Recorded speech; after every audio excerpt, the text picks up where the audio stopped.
जय हिंद दोस्तों, स्वागत है आपके अपने चैनल स्टडी पॉइंट में। हम पढ़ रहे थे संख्या पद्धति चैप्टर, जिसमें हमने आर.एस. अग्रवाल बुक के 96 क्वेश्चन सॉल्व कर लिए थे। आज इससे आगे के प्रश्नों को हम सॉल्व करेंगे। तो स्टार्ट करते हैं हम इससे आगे के प्रश्नों को। यदि समझ में आ रहा है तो चैनल को सब्सक्राइब करें, लाइक करें और शेयर करें। तो स्टार्ट करते हैं। क्वेश्चन दिया गया है 97 क्वेश्चन। 97 क्वेश्चन दिया गया है, 3 अंकों की छोटी से छोटी संख्या कौन सी है जो 14 से पूर्णतः विभक्त है। तो बहुत ही सिंपल क्वेश्चन है। क्वेश्चन है 97, कहा गया है 3 अंकों की छोटी से छोटी संख्या कौन सी है जो 14 से पूर्णतः विभक्त है। तो सबसे पहले आपको समझना है, अगर यदि क्वेश्चन में आपसे पूछा जाए 3 अंकों की छोटी से छोटी संख्या तो कितनी हो जाएगी, 100 हो जाएगी। अगर मैं आपसे कहूँ 4 अंकों की छोटी से छोटी संख्या तो कितनी हो जाएगी, यहाँ पर देख सकते हैं हम कितनी होगी, 1000 होगी। यदि मैं आपसे कहूँ 5 अंकों की छोटी से छोटी संख्या तो कितनी हो जाएगी, यहाँ पर देख सकते हो कितनी, 10,000 हो जाएगी।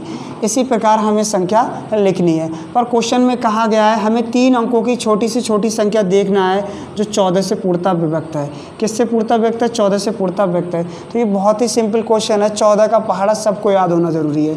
ठीक है, तो हम कह सकते हैं 14 ठीक कितना होता है, 112 होता है। 112 होता है। तो इस क्वेश्चन का आंसर भी कितना होगा, 112 इसका राइट आंसर होगा। तो आप देख सकते हो यह 3 अंकों की संख्या है जो 14 से पूर्णतः विभक्त है, और इससे छोटी कोई 3 अंकों की संख्या नहीं होगी जो 14 से पूर्णतः विभक्त होगी। तो इस तरीके से क्वेश्चन को हम आसानी से सॉल्व कर सकते हैं। ठीक है, ऐसे ही अगला क्वेश्चन दिया है, क्वेश्चन है 98। 98 क्वेश्चन को हमें देखना है कैसे सॉल्व करना है। क्वेश्चन दिया गया है 98। 98 क्वेश्चन में कहा गया है 5 अंकों की बड़ी से बड़ी संख्या ज्ञात कीजिए जो 463 से पूर्णतः विभक्त हो। ठीक है, तो 5 अंकों की मैं आपसे कहूँ बड़ी से बड़ी संख्या क्या होगी, तो 5 अंकों की बड़ी से बड़ी 5 बार आप 9 लिख दो। ठीक है, 5 बार आप 9 लिख दो तो ये 5 अंकों की बड़ी से बड़ी संख्या हो गई। ठीक है, पर हमें संख्या देखना है 463 से पूर्णतः विभक्त हो। किससे पूर्णतः विभक्त हो, 463 से पूर्णतः विभक्त हो। तो हम इस क्वेश्चन को कैसे सॉल्व करेंगे देखते हैं। ये 5 अंकों की संख्या को हमने 463 से भाग किया तो कितनी बार जा रहा है, ये दूनी बार जा रहा है। ठीक है, तो 2 तिया कितना होगा, 6। ठीक, ऐसे आप देख सकते हो 2 छंग कितना होगा, 12। 12 का हमने 2 लिख दिया, हासिल का 1 हो गया। 2 चौक कितना हुआ, 8। 8 और 1 हासिल का कितना हो गया, 9 हो गया। ठीक, अब इसमें से घटा देंगे। घटाने पर देखो 9 में से 6 जाएगा, बचेगा कितना, 3। यहाँ देख सकते हो 9 में से 2 जाएगा, बचेगा कितना, यहाँ 7। ठीक, 9 में से 9 जाएगा, बचेगा कितना, 0। ठीक है, फिर यहाँ हमने नोट किया कितना, 9। फिर कितना, ये पहाड़ा कितनी बार जाएगा, इसमें 1 बार पहाड़ा जाएगा। ठीक है, तो देख सकते हो 463 आप ऐसे लिख दोगे। इसमें से घटाने पर देखो 9 में से 3 जाएगा, बचेगा यहाँ से कितना, 6। ठीक, 13 में से 6 जाएगा, बचेगा यहाँ से कितना, 7। ठीक, यह हो गया 6। 6 में से 4 जाएगा, बचेगा कितना, 2। नोट किया यहाँ से हमने 9। फिर पहाड़ा पढ़ोगे कितनी बार जाएगा, इसमें 5 बार चला जाएगा। ठीक है, तो आप देख सकते हो 5 तिया कितना हो गया, 15 का 5 लिख दिया, हासिल का 1 हो गया। ठीक है, अब देख सकते हो 5 छक्का कितना हो गया, 30, और 1 हासिल का 31 का 1 लिख दिया। ठीक है, हासिल का यहाँ पर कितना हो गया, 3। 5 चौक कितना हो गया, 20, और 20 और 3 जोड़ दिया हासिल का तो कितना हो गया, 23 हो गया। ठीक, अब इसमें से घटाते हैं। घटाने पर देखो कितना मिलता है, यहाँ 9 में से 5 जाएगा, बचेगा कितना, 4। 6 में से 1 जाएगा, बचेगा कितना, 5। 7 में से 3 जाएगा, बचेगा कितना, 4। ठीक है, 2 में से 2 जाएगा, बचेगा कितना, 0। ठीक है, तो देख सकते हो शेष कितना बच रहा है, शेष बच रहा है 454। ठीक है, यदि आप जो 5 अंकों की बड़ी से बड़ी संख्या है उसमें से आप 454 घटा दें तो संख्या 463 से पूर्णतः विभक्त हो जाएगी। तो कुछ नहीं करना है क्वेश्चन में हमारे लिए, बस जो संख्या दे रखी है 5 अंकों की बड़ी से बड़ी, इसमें से कितना घटा दें हम, जो शेष आ रहा है वो हम घटा दें तो हमें 5 अंकों की बड़ी से बड़ी संख्या ज्ञात हो जाएगी जो 463 से पूर्णतः विभक्त होगी। तो देख सकते हो 9 में से 4 जाएगा, बचेगा कितना, 5। 9 में से 5 जाएगा, बचेगा कितना, 4। 9 में से 4 गया, बचा कितना, 5। ठीक है, अब यहाँ हमने 99 ऐसे उतार लिया। तो क्वेश्चन का आंसर हो जाएगा 99,545। इस क्वेश्चन का राइट आंसर होगा। ठीक है, अब अगला क्वेश्चन देखते हैं। क्वेश्चन दिया गया है 99 क्वेश्चन।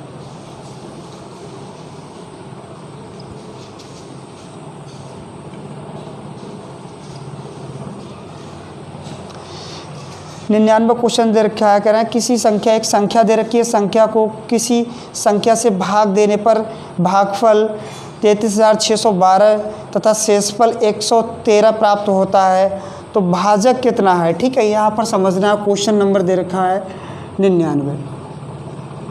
एक संख्या दे रखी है, संख्या दी है यहाँ पर 78, 65, 32, 1। ठीक है, इस संख्या को यहाँ पर भाग दिया गया है किसी संख्या से, यानी कि भाग दिया गया यानी कि भाजक होगा। ठीक है, भाजक हमें ज्ञात करना है, तो यहाँ पर भागफल दिया गया है 33,612 और शेषफल जो प्राप्त होता है वो दिया गया है 113। तो हमें ज्ञात करना है, यानी कि ये क्या भाज्य है, ये क्या है, भाज्य है। तो हमें ज्ञात करना है भाजक, क्या ज्ञात करना है, भाजक ज्ञात करना है। तो हमने पढ़ा है भाज्य बराबर होता है भाजक मल्टीप्लाई भागफल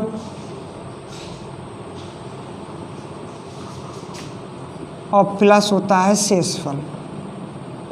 क्या होगा, शेषफल। ठीक है, तो यहाँ पर देख सकते हो आपको निकालना क्या, भाजक निकालना है। ठीक है, तो आप देखो भाज्य में से शेषफल घटा देंगे और भागफल से हम भाग कर देंगे।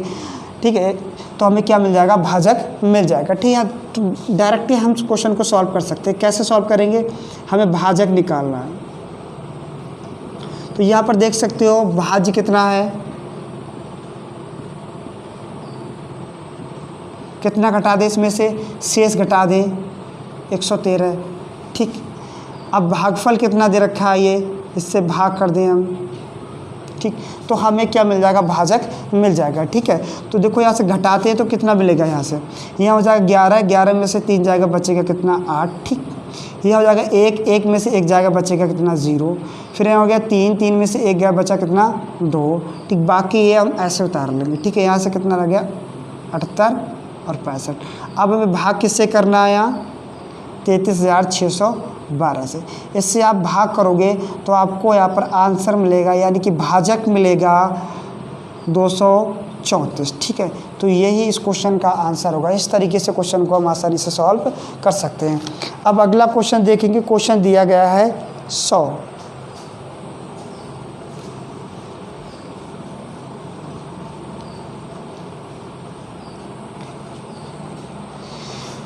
क्वेश्चन दिया गया है, कहा गया किसी संख्या को 6 से विभक्त करने पर शेषफल 3 प्राप्त होता है, उसी संख्या के वर्ग को 6 से विभक्त करने पर शेषफल क्या होगा। ठीक है, तो ऐसे क्वेश्चनों को हमने आपको समझा दिया था, फिर भी समझ लेते हैं। क्वेश्चन दिया गया है 100।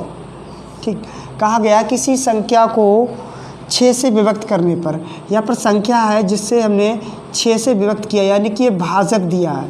क्या दिया है, भाजक, जिससे कि शेषफल प्राप्त होता है, शेषफल 3 प्राप्त होता है। ठीक है, फिर कहा गया उसी संख्या के वर्ग को हम 6 से विभक्त करें तो यहाँ शेषफल क्या प्राप्त होगा, ये क्वेश्चन में कहा गया। ठीक है, तो कुछ नहीं करना आपके लिए, जब पहले वाला भाजक दूसरे वाले भाजक से पूर्णतः विभक्त हो, अगर वर्ग बोल रहा है तो आप शेषफल का वर्ग कर दो, अगर मल्टीप्लाई में दे रखा है तो आप मल्टीप्लाई कर दो। तो कुछ नहीं करना है हमें, 3 का स्क्वायर करोगे तो कितना हो रहा है, 9। अब आप डायरेक्ट 9 को भाग करो किससे, ठीक, 6 से भाग करो, जो आपको शेषफल मिलेगा वही क्वेश्चन का आंसर होगा। ठीक है, तो देख सकते हो 6 से भाग करोगे तो कितनी बार जा रहा है, 1 बार जा रहा है। ठीक है, तो यहाँ से शेष कितना बचेगा, 3। तो इस क्वेश्चन का आंसर कितना होना चाहिए, शेषफल जो प्राप्त होगा 3 ही इसका आंसर होगा। ठीक है, अब मैं आपको थोड़ा समझा रहा हूँ। ठीक है, अगर बेसिक कॉन्सेप्ट से समझे, देखो हमने यहाँ पर एक भागफल मान लिया, भागफल क्या मान लिया, x मान लिया, तो हम देख सकते हैं संख्या क्या होगी। देखो संख्या क्या होगी, देखो भाज्य होती है संख्या, भाज्य होगी संख्या। ठीक, तो देख सकते हैं भाजक इंटू भागफल, यानी कि 6x प्लस शेषफल, ये संख्या होगी। अब कहा गया इस संख्या के वर्ग को हम किससे भाग करें, 6 से भाग करें तो शेषफल क्या होगा। ठीक है, तो देखते हैं। तो यहाँ से देख सकते हो आप, ये यहाँ से 6 से ये तो पूरा पूरा डिवाइड हो रहा है, तो यहाँ से तो आपको शेषफल मिलेगा नहीं, शेषफल कहाँ से मिलेगा, यहाँ से मिलेगा। ठीक है, तो इसलिए डायरेक्ट हम ऐसे कर सकते थे, 3 का स्क्वायर कितना होगा यहाँ, अब बटे कितना 6 होगा, 3 का स्क्वायर का मतलब 9 और बटे कितना 6। आपको देखो यहाँ से शेषफल कितना प्राप्त होगा, 3 ही इसका शेषफल प्राप्त होगा। ठीक है, अब आपको अच्छे से समझ में आ गया होगा। अब देखते हैं अगला क्वेश्चन। क्वेश्चन दिया गया है 101।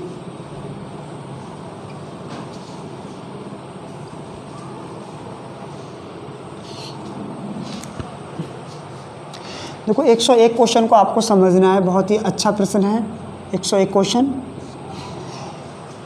दिया गया है, एक संख्या को क्रमशः 9, 11, 13 से विभक्त करने पर क्रमशः 9, 8, 9 शेष बचते हैं। यदि विभाजकों के क्रम को उलट दिया जाए तो शेष क्या बचेगा। ठीक है, ये क्वेश्चन दे रखा है।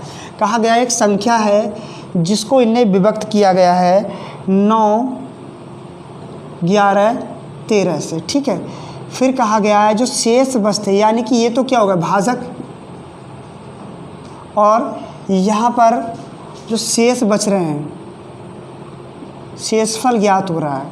ने कहा गया है 8, 9, 8। ठीक है, देखो ऐसे क्वेश्चनों को हम कैसे सॉल्व करेंगे, बहुत ही सरल तरीके से सॉल्व करेंगे।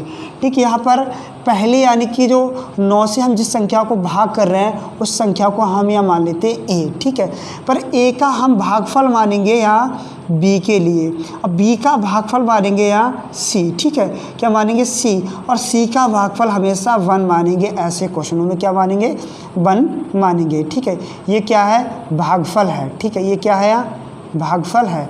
अब हम यहाँ से देखो c की वैल्यू निकाल सकते हैं। c b का भागफल है, b a का भागफल है, और a क्या यहाँ पर भाज्य है। ठीक, अब देख सकते हैं हमें क्या निकालना है, पहले c निकालना है। तो c को हम कैसे निकाल सकते हैं, हम यहाँ पढ़ सकते हैं देखो भाजक मल्टीप्लाई भागफल और प्लस शेषफल। तो 13 एकम 13, 13 8 जोड़ेंगे तो कितना हो गया यहाँ पर 21। ठीक है, यानी कि c की वैल्यू कितनी आ गई यहाँ 21 आ गई। ठीक है, अब यहाँ देख सकते हो, अब हम निकाल सकते हैं v। ठीक, क्या निकाल सकते हैं b कैसे निकालेंगे, यहाँ देख सकते हो आप भाजक मल्टीप्लाई भागफल और प्लस शेषफल। तो देखो 11 की मल्टीप्लाई करोगे 21 से तो 11 एकम कितना हो गया, 11 का 1 हो गया, हासिल का कितना हो गया 1। ठीक है, फिर देख सकते हो 11 दूनी 22, 22 में एक और जोड़ लिया, कितना हो गया यहाँ पर 231 प्लस 9 हमने से जोड़ लिया। ठीक है, यानी कि जो b प्राप्त हुआ कितना हो गया यहाँ पर जोड़ोगे 240। ठीक, कितना हो गया 240। ठीक है, अब यहाँ देख सकते हो, अब हमें b मिल गया 240। अब हमें निकालना क्या है, a निकालना है, यानी कि जो भाज्य था उसको निकालना है। तो a भी आप आसानी से निकाल सकते हैं। a कैसे निकाल सकते हो, देखो यहाँ पर भाजक मल्टीप्लाई भागफल प्लस शेषफल। देखो 24 नेमा कितना होता है 216 यानी कि एक जीरो का लगा देंगे हम। ठीक है, तो कितना हो जाएगा 2160 प्लस इसमें कितना जोड़ दें 8 शेषफल जोड़ दें। ठीक है, तो यहाँ पर जो a जो संख्या प्राप्त हो जाएगी 2168 ये संख्या मिल गई। अब देख सकते हैं क्वेश्चन को हम आसानी से सॉल्व कर सकते हैं। ठीक है, जैसे हमने यहाँ सॉल्व कर लिया, मान लो यहाँ सॉल्व कर लेते हैं, यहाँ पर देख लेते हैं। ठीक है, अब कहा गया था जो संख्या थी, ठीक है, यानी कि जो भाजक है इनके क्रम को उलट दें। ऊपर हो जाएगा कितना 13, नीचे आ गया 11, फिर आ गया कितना 9। ठीक है, फिर कहा गया यहाँ पर जो शेषफल क्या प्राप्त होंगे, शेषफल हमसे पूछा गया है। ठीक है, शेषफल क्या प्राप्त होगा, तो देख सकते हैं हम कैसे सॉल्व करेंगे। तो यहाँ पर जो संख्या कितनी प्राप्त हुई है हमारे लिए 2168। अब आप भाग करो 2168 के लिए। ठीक है, तो देखो कितनी बार जा रहा है 13, एकम बार जाएगा। ठीक है, अब 21 में से 13 घटाओगे बचेगा कितना यहाँ 8। ठीक है, नोट किया हमने 6। कितनी बार गया था, एक बार गया, 1 लिख लिया हमने। ठीक, अब देख सकते हो कितनी बार जाएगा 13 छक कितना होता है 78 होता है। ठीक है, यहाँ से आप 78 के घटाओगे तो बचेगा कितना 8, फिर यहाँ से नोट किया हमने कितना 8। ठीक है, फिर पहाड़ा पढ़ोगे 13 छक कितना जाएगा, फिर 78 बार जाएगा। ठीक है, अब आप देख सकते हो 88 में से 78 घटाओगे 6 बार यहाँ गया था, फिर 6 बार गया था। ठीक है, तो बचेगा कितना यहाँ से शेष 10 बचेगा। ठीक है, कितना बचेगा 10 बचा। ठीक है, अब आप देखो इसका जो भागफल आया इसके लिए भाग करो 11 से। ठीक है, तो कितनी बार जाएगा 11 एकम बार जाएगा 1। ठीक है, लिख लिया आरास में। तो यहाँ से बचा कितना 5, नोट किया हमने 6। ठीक है, फिर पहाड़ा पढ़ो 11 पंजे कितना जाएगा 55 हो जाएगा। ठीक, कितना हो गया 55 हो गया यार। ठीक है, अब यहाँ से देखो 56 में से 55 जाएगा तो शेष कितना बच रहा है, 1 बच रहा है। ठीक है, और यहाँ पर देख सकते हो कितनी बार जाएगा, यहाँ एक बार पहाड़ा पढ़ोगे। ठीक है, तो कितनी बार, एक बार पहाड़ा पढ़ोगे यहाँ से, तो देख सकते हो 9 एकम 9। अब 15 में से आप 9 घटाओगे तो शेष कितना बचेगा, यहाँ 6। ठीक है, तो इस क्वेश्चन का आंसर होगा जो इन्हें यानी कि भाजक के हमने क्रम उलटने पर जो हमें शेषफल जो नए प्राप्त हो रहे हैं 10, 1, 6 इसका राइट आंसर होगा। ठीक है, 10, 1, 6 इसका राइट आंसर होगा। तो इस तरीके से क्वेश्चन को हम आसानी से सॉल्व कर सकते हैं। अब हम देखते हैं अगला क्वेश्चन। क्वेश्चन दिया गया है 102।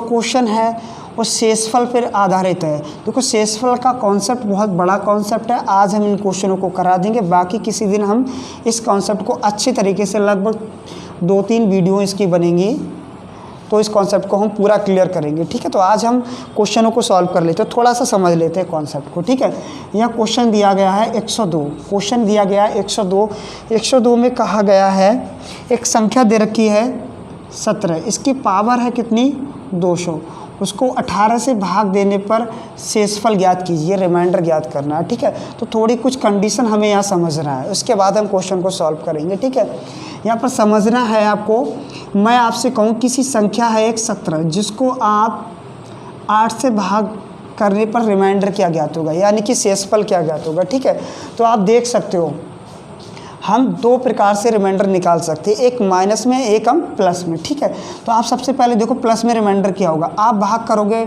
17 के लिए 18 से। ठीक है, तो देख सकते हो 17 के लिए 8 से, सॉरी किससे करोगे, 17 के लिए 8 से भाग करोगे तो कितनी बार जा रहा है यहाँ, तो 8 दूनी कितना हो गया, 16। तो यहाँ से शेषफल कितना बच रहा है, 1, किस में बच रहा है, प्लस में। ठीक है, अब मैं आपसे कहूँ आप ऐसी संख्या देखिए 17 से आगे जो 8 से पूर्णतः विभक्त है, 17 से आगे ऐसी संख्या देखिए जो 8 से पूर्णतः विभक्त है, तो आप कहोगे 24 एक ऐसी संख्या है 17 से आगे जो 8 से पूर्णतः विभक्त है। तो आप करोगे क्या, देखो 24 में से 17 घटाओगे तो माइनस का यहाँ पर कितना बचना चाहिए, रिमाइंडर माइनस का कितना होगा यहाँ पर 7। ठीक है, कितना होगा, माइनस का 7 रिमाइंडर होगा। ठीक है, तो देख सकते हो आप प्लस में भी रिमाइंडर ले सकते हो और माइनस में भी रिमाइंडर ले सकते हो, मगर फाइनली हम क्वेश्चन का आंसर देंगे वो हम किस में देंगे, प्लस में देंगे। ठीक है, देख सकते हो अगर आप माइनस का रिमाइंडर ले रहे हो, माइनस का 7 इसमें से घटाओगे तो बचेगा यहाँ पर कितना, प्लस का 1 इसका शेषफल होगा। ठीक, इतना आपको अच्छे से समझ में आ रहा होगा। जैसे एक हम और देख लेते हैं, हमने माना यहाँ, फिर देख लेते हैं हमने कोई भी संख्या यहाँ 19 ली, हमने कहा इसके लिए 9 से भाग कीजिए, किससे, 9 से भाग कीजिए, शेषफल ज्ञात कीजिए। ठीक है, तो आप देख सकते हो फिर भाग करोगे तो प्लस में कितना मिलेगा, रिमाइंडर 1 मिलेगा। आपको देखना है 19 से आगे ऐसी कौन सी संख्या है जो 9 से पूर्णतः विभक्त है, तो आप कहोगे 27। ठीक है, तो यानी कि हम देख सकते हैं 27 में से 19 घटाओगे तो माइनस का कितना बचेगा, 8। ठीक, कितना बचेगा, 8। तो यहाँ पर या तो आप प्लस का रिमाइंडर ले लो या माइनस का रिमाइंडर ले लो। हमें करना क्या, हमेशा याद रखना है, हमें रिमाइंडर छोटा वाला रिमाइंडर लेना है। कौन सा लेना है, छोटा वाला रिमाइंडर लेना है। अब देखना है क्वेश्चन को हमें कैसे सॉल्व करना है। एक यहाँ पर और पॉइंट समझ लेते हैं हम। ठीक है, यहाँ पर पॉइंट हमें और समझना है, यदि कोई संख्या यहाँ दे रखी है कितनी, 5। ठीक है, मैं आपसे कहूँ इसे 9 से भाग कीजिए, शेषफल क्या ज्ञात होगा। तो आप देख सकते हो मैं आपसे कहूँ 5 से पहले ऐसी कौन सी संख्या होगी जो 9 से पूर्णतः विभक्त होगी, तो आप कहोगे 0। ठीक है, कितनी होगी, 0। तो आप जब यहाँ संख्या क्या है, यहाँ 5 दे रखी है, भाग करना है 9 से। ठीक है, यानी कि भाजक से जब संख्या छोटी आ जाए तो हमेशा याद रखना शेषफल क्या होगा, वही होगा, यानी कि शेषफल यहाँ पर कितना होगा, 5 होगा। ठीक है, पर आपसे कहूँ माइनस में रिमाइंडर ज्ञात कीजिए, तो आपको देखना है 5 से आगे ऐसी कौन सी संख्या है जो 9 से पूर्णतः विभक्त है, तो आप कहोगे क्या होगा, 9 ही होगा। ठीक है, तो आप 9 में से 5 घटाओगे तो बचेगा कितना, माइनस का 4। यहाँ पर देख सकते हो यानी कि जो रिमाइंडर माइनस में होगा वो कितना होगा, माइनस का 4 होगा। अब आप देख सकते हो अगर रिमाइंडर माइनस के 4 में से यहाँ से माइनस का 4 अगर यहाँ से आप रिमाइंडर निकालोगे, ठीक है, तो कितना आना चाहिए, देखो माइनस में से माइनस यानी कि 4 घटाओगे 9 में से तो कितना बचेगा, 5 आ जाएगा। ठीक है, तो यहाँ से भी पॉजिटिव में रिमाइंडर कितना आ रहा है, 5 आ रहा है, यहाँ से भी कितना आ रहा है, 5 आ रहा है। ठीक है, अब देख सकते हैं क्वेश्चन को हम कैसे सॉल्व करेंगे यहाँ पर। ठीक है, हमें सिर्फ रिमाइंडर से मतलब है, शेषफल से मतलब, बाकी हमें किसी से मतलब नहीं है। ठीक है,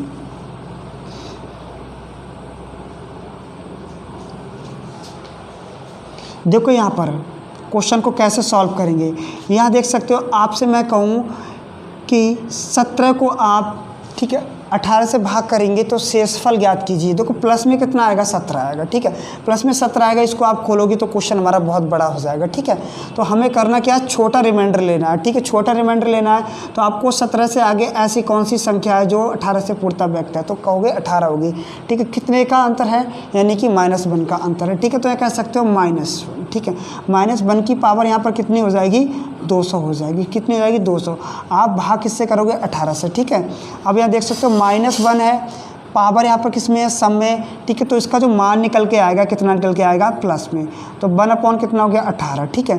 तो यहाँ पर इस क्वेश्चन का जो आंसर होगा, शेषफल कितना प्राप्त होगा, ठीक है, 1 ही इस क्वेश्चन का आंसर होगा, शेषफल यानी कि 1 इसका राइट आंसर होगा। इस तरीके से क्वेश्चन को हम आसानी से सॉल्व कर सकते हैं। अब देखो क्वेश्चन दिया गया है, क्वेश्चन है 103 क्वेश्चन सेम है, थोड़ा सा चेंज दिया गया है। कहा गया है 25 की पावर 25 को 26 से भाग देने पर शेषफल ज्ञात कीजिए। देखो 25 की पावर 25 को भाग करना है 26 से, तो शेषफल ज्ञात कीजिए, ये क्वेश्चन कहा गया, ठीक है। तो देख सकते हैं हम, यहाँ पर देखना है आपको लिए, माइनस में रिमाइंडर कितना होगा, यहाँ -1 होगा, ठीक है। पावर कितनी हो जाएगी यहाँ पर 25 बटे कितना जाएगा, यहाँ 26, ठीक है। अब देख सकते हो यहाँ पर पावर किस में है, विषम में है, ठीक है, पावर किस में है, विषम में है। तो ऊपर जो मान आएगा निकल के -1 आएगा, नीचे कितना है, 26 है, ठीक है। अब मैंने बताया जब रिमाइंडर आपका माइनस में आए तो आपको फाइनली जब आंसर देना है वो किस में देना है, प्लस में देना है, ठीक है। आप देखो 26 में से कितना घटाओगे, -1 घटाओगे, तो क्वेश्चन का आंसर राइट होना चाहिए, 25 इसका राइट आंसर होगा। इस तरीके से क्वेश्चन को हम आसानी से सॉल्व कर सकते हैं, ठीक है।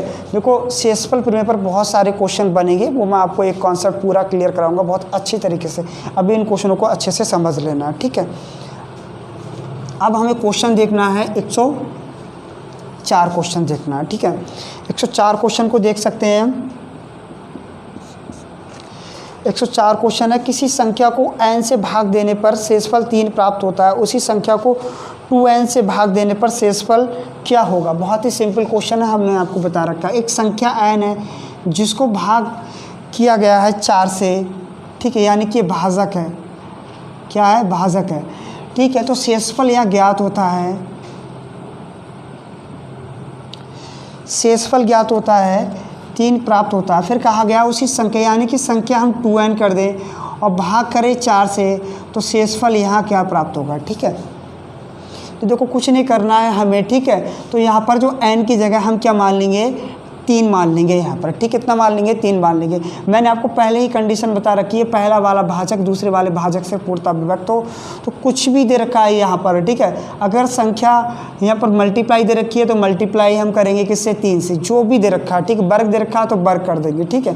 तो हमने देखा n की जगह कितना रखेंगे, ठीक, 3 रखेंगे, तो यहाँ पर जो संख्या हो जाएगी 3 दूनी कितना हो गया, 6 हो गया। तो डायरेक्ट आप 6 को भाग कर दो 4 से, तो कितनी बार जा रहा है, ये 1 बार जाएगा, ठीक है। तो यहाँ से देखो 6 में से 4 घटाओगे तो शेष कितना बचेगा, शेष बचेगा 2। तो इस क्वेश्चन का जो राइट आंसर होगा 2 इसका सही आंसर होगा। तो इस तरीके से क्वेश्चन को हम आसानी से सॉल्व कर सकते हैं, ठीक है। अब अगला क्वेश्चन देखेंगे हम। क्वेश्चन है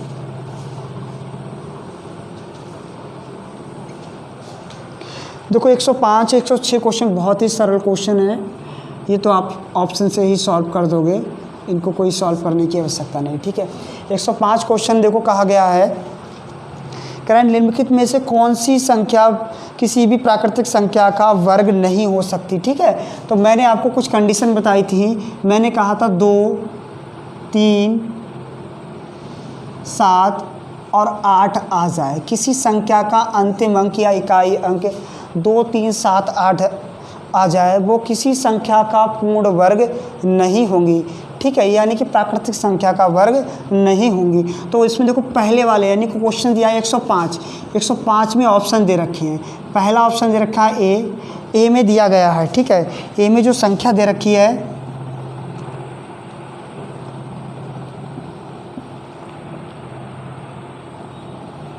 ठीक है, ये बी में दे रखी है एक संख्या, एक सी में संख्या दे रखी है,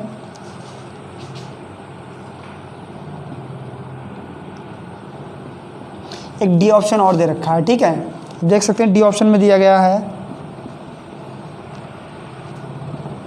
ठीक है, ऑप्शन दे रखा है। तो आप इसमें से देख सकते हैं इसमें से कौन सा ऑप्शन ऐसा है जो किसी भी प्राकृतिक संख्या का वर्ग नहीं होगी, ठीक है। तो आप कहोगे डी इसका राइट आंसर है, क्योंकि इसके अंतिम अंक कितना है, यानी कि इकाई का अंक इसमें 2 है, ठीक है। तो यही क्वेश्चन का आंसर होगा। ऐसे ही अगला क्वेश्चन और दे रखा है 106 क्वेश्चन, ठीक, सेम क्वेश्चन है, कुछ अलग नहीं है, डिफरेंट, ठीक है, बस थोड़ा सा चेंज कर दिया गया है, नंबर चेंज कर दिए गए हैं। ऑप्शन देखो, ए ऑप्शन में दिया गया है, बी में दिया गया है,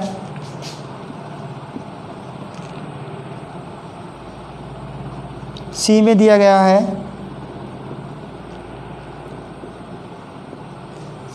और डी ऑप्शन में दिया गया है।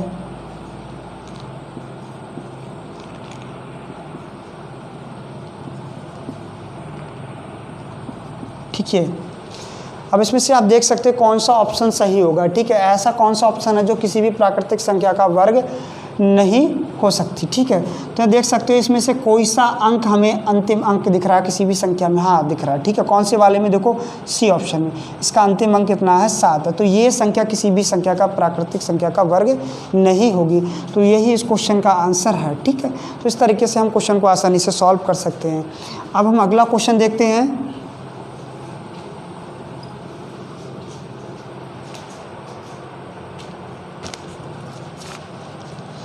देखो अगला क्वेश्चन दिया गया है 107 क्वेश्चन। 107 क्वेश्चन दिया गया है, एक संख्या दे रखी है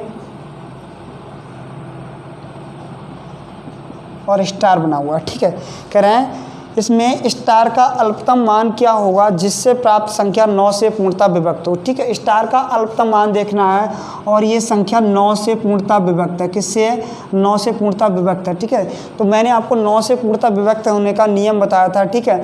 यदि किसी संख्या के अंकों का योग 9 से पूर्णतः विभक्त है तो संख्या 9 से पूर्णतः विभक्त होगी। तो हम आसानी से इस क्वेश्चन को सॉल्व कर सकते हैं, ठीक है। कैसे सॉल्व करेंगे, देखो हम कैसे सॉल्व करेंगे, हम यहाँ देख सकते हैं 9 के जोड़े यहाँ देख ले, उनको हम काटते रहें। देखो हमने देखा 6 और 3 जोड़ा कितना हो गया, 9 हो गया, काट दिया हमने, ठीक है। यहाँ देखा 7 और 5 जोड़ेंगे 12 हो गया, एक और जोड़ा कितना हो गया, एक और जोड़ दिया हमने, 7 और 5 12 और एक और जोड़ दिया, कितना हो गया, 13 हो गया, ठीक, कितना 13। एक बात बताओ, मैं आपसे कहूँ 13 से आगे ऐसी कौन सी संख्या है जो 9 से पूर्णतः विभक्त हो जाएगी, तो आप कहोगे ठीक है 18 एक ऐसी संख्या है जो 9 से पूर्णतः विभक्त हो जाएगी। तो देखो 13 में कितना कम है, तो आप कहोगे 5 कम है, कितना कम है, 5 कम है। तो स्टार की जगह हम कितना रखें, 5 रखें, जिससे कि संख्या 9 से पूर्णतः विभक्त हो जाएगी। तो इसका आंसर भी इसका 5 इसका राइट आंसर होगा, ठीक है। अब अगला क्वेश्चन दिया गया है 108। 108 क्वेश्चन को हम और समझते हैं।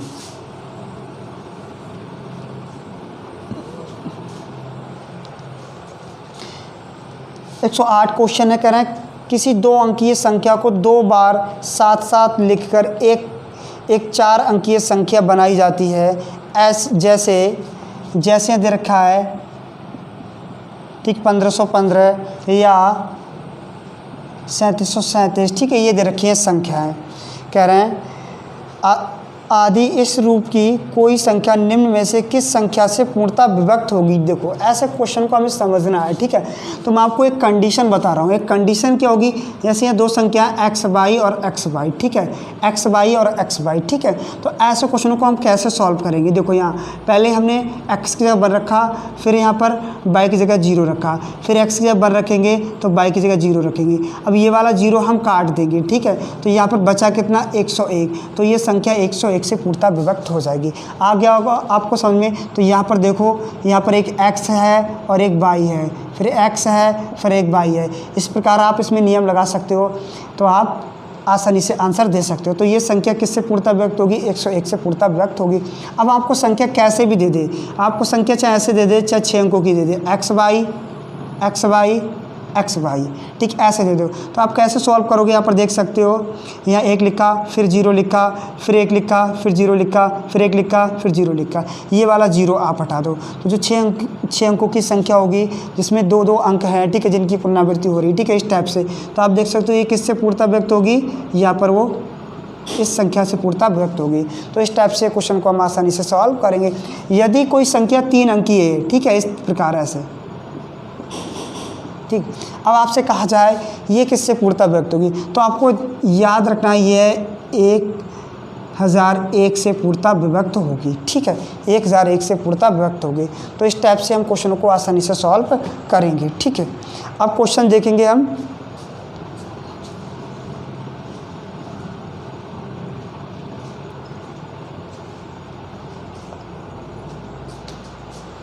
एक 109 क्वेश्चन देखेंगे। 109 क्वेश्चन दिया गया है, यदि P तथा Q अंक निरूपित करें तो कथन 5P9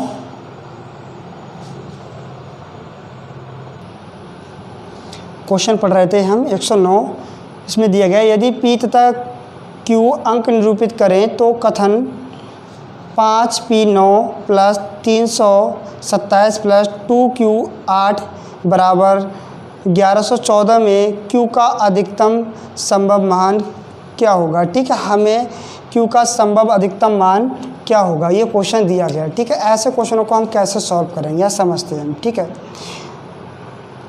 क्वेश्चन है 109, क्वेश्चन दिया गया है 109, ठीक है।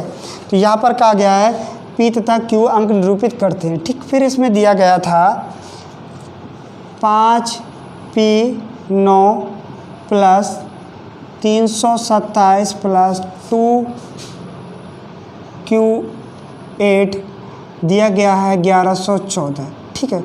इसमें हमें Q का संभव अधिकतम मान निकालना है, ठीक है। तो देखो हमें समझना कैसे, क्वेश्चन को करना कैसे, ठीक है। तो हमें समझना है जब Q का संभव अधिकतम मान निकालना है तो P का हमें न्यूनतम मान रखना होगा। तो P का न्यूनतम मान हम यहाँ रख सकते हैं 0।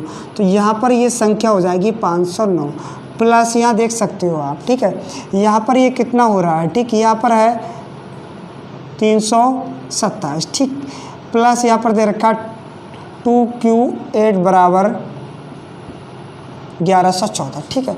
यहाँ पर इसको हम जोड़ सकते हैं, देखो जोड़ेंगे तो कितना हो रहा है, 2 7 और 9 जोड़ा तो कितना हो गया यहाँ से 16, 16 का हो गया 6, ठीक। यहाँ पर 2 और 0 जोड़ेंगे 2 ही रहेगा, एक हासिल का जोड़ लिया, कितना हो गया 3, ठीक। यहाँ से देख सकते हो 3 और 5 कितना हो गया 8, कितना हो गया 3 और 5 कितना हो गया 8, ठीक है। तो यहाँ से आप ये इसमें से घटा दो, कितना घटा दो, यहाँ से आप 1114 में से ये घटा दो। घटाने पर देखो कितना प्राप्त हो रहा है, घटाएंगे यहाँ से, यहाँ हो जाएगा 14 में से 6 जाएगा, बचेगा कितना 8, ठीक, कितना बचा 8। यहाँ पर हो गया कितना, देखो यहाँ हो जाएगा 10 में से 3 जाएगा, बचेगा कितना 7, ठीक, कितना हो गया 7। यहाँ पर कितना हो गया 10 में से 8 जाएगा, बचेगा कितना 2। फिर यहाँ पर कितना दे रखा है 2Q8 बराबर 278। अब आप देख सकते हो 8 बराबर 8 के है, 2 बराबर 2 के है, तो Q का मान कितना होना चाहिए अधिकतम संभव, 7 इसका राइट आंसर होना चाहिए। तो इस तरीके से क्वेश्चन को हम आसानी से सॉल्व कर सकते हैं, ठीक है।